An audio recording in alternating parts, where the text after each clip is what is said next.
My name is Tjeerd Boonstra. I'm originally from the Netherlands. When I finished my high school, I was really intrigued about how the brain works.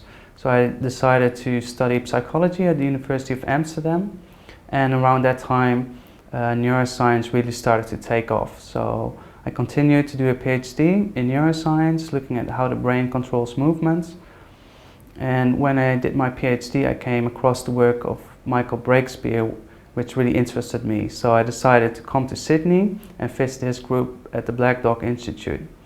And I got a job in his group as a research fellow, and I have been doing fundamental neuroscience research since then. One of the main interests of our group is how different brain areas communicate with each other. And I have been working on a method to best capture these interactions between brain areas for a while. And we tried to test, to find a data set to test if the method worked well. And what we used was just some recordings of brain activity when people were sitting still, not doing anything. You might not expect to find much interesting activity while people are daydreaming, but instead we found a really rich network structure of brain areas communicating and interacting with each other.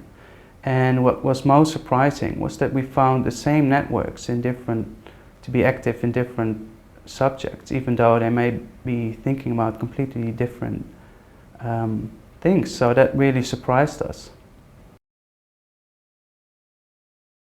So we believe that these networks organize how the brain works and the brain activity, and have an important influence on how we interact with the world around us and how we perceive it. And people with depression and bipolar disorder experience changes in how they perceive and interact with the world, and so how they function cognitively, and that has a great influence on their well-being.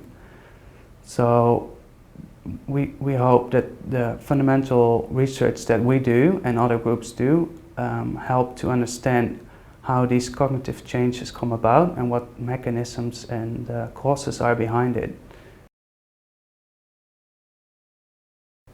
We are currently doing a new experimental study where healthy subjects watch videos with different emotional content while we record their brain activity and their facial expressions.